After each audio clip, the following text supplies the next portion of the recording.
the lost teddy bear. Sophie loved to go to the park with her parents every weekend. The grass was always green, the lake shimmered in the sun, and there was plenty of space to run and play. But her favorite thing about the park was not the swings or the slides. It was her teddy bear, Mr. Brown. Mr. Brown was a fluffy, brown teddy bear with big button eyes and a stitched smile. Sophie took him everywhere. To school, to her friend's house, and, of course, to the park. They shared countless memories together.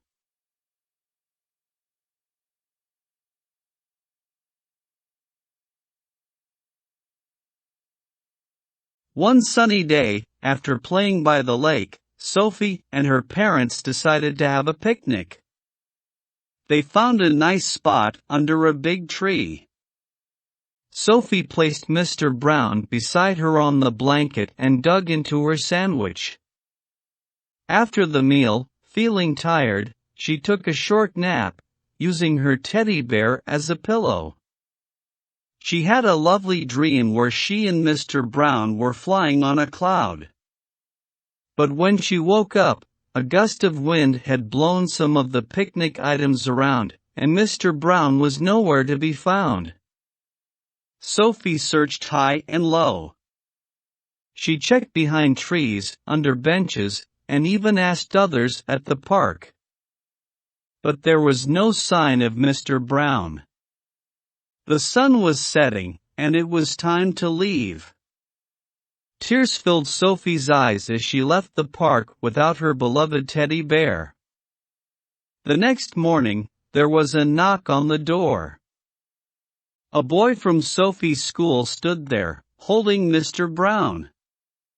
He said, "I found him at the park yesterday. I recognized him from when you bring him to school. I thought you might want him back." Sophie was overjoyed. She hugged Mr. Brown tight and thanked the boy.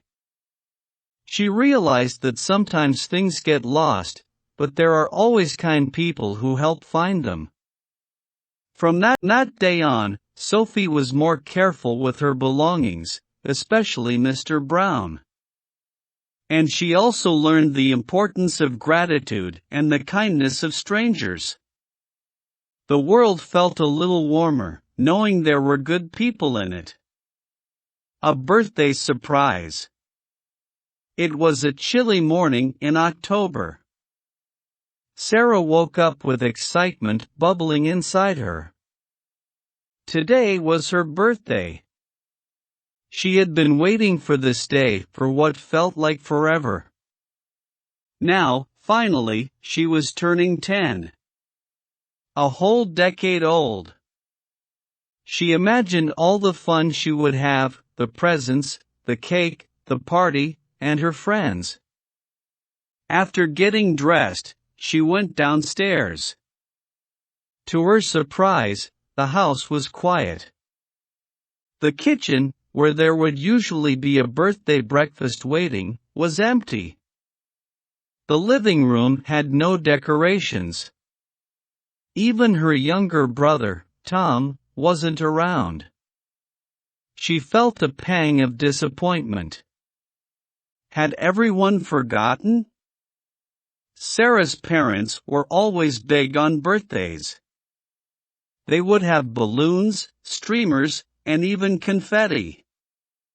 Breakfast would be pancakes or waffles, topped with fresh fruits and a generous drizzle of maple syrup. But today, there was nothing. She tried not to feel too sad. Maybe they had a reason. Maybe there was a surprise planned for later. She decided to get some cereal and wait. After breakfast, her mother came into the kitchen. "Oh, you're up early," she said casually. "No happy birthday, no hug." Sarah's heart sank. She mumbled a reply and went to her room. Maybe turning 10 wasn't that special after all. Sarah spent the morning reading and playing with her toys. The day went on, and still, nothing happened. By afternoon, she had given up hope for any birthday celebrations. She decided to take a walk in the garden. As she opened the back door, she was met with a blast of party horns and loud shouts of surprise. The whole garden was decorated with colorful balloons, and streamers. There was a big banner that read, "Happy 10th birthday, Sarah." All her friends were there, along with her family.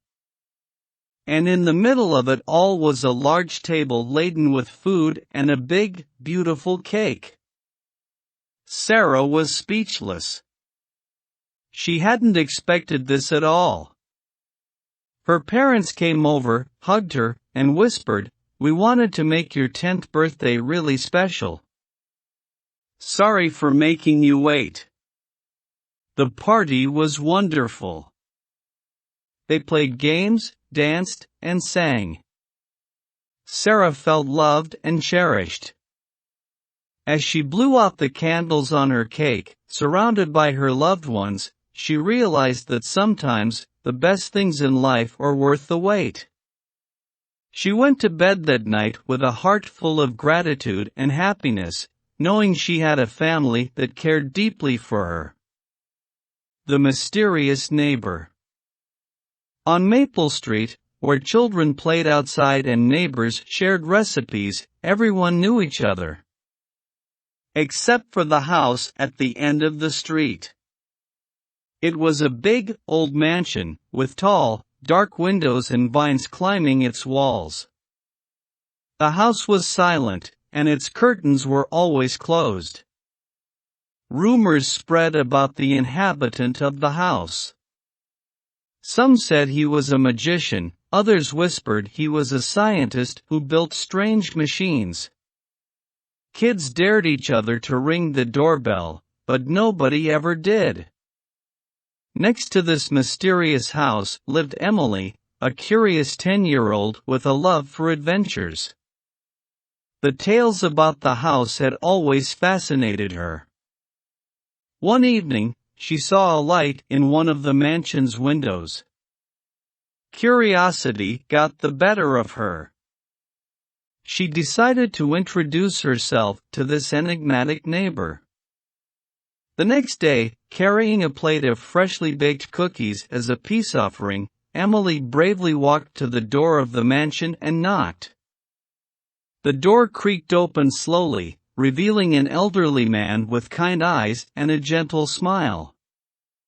"Hello," Emily stammered, "I brought cookies."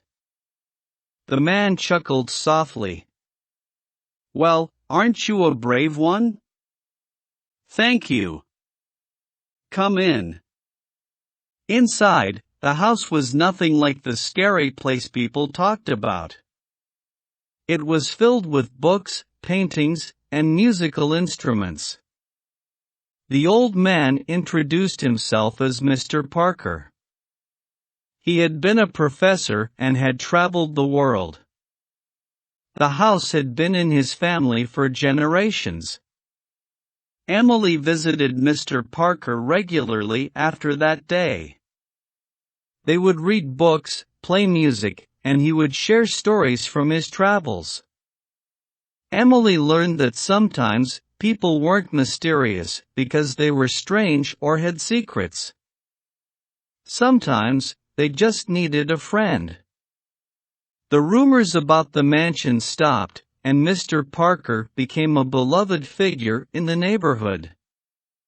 He would sometimes open his house for gatherings, or he'd play the piano and children would dance around. In the end, all it took was a plate of cookies and a brave little girl to unravel the mystery of Maple Street. Sometimes, the biggest adventures were right next door.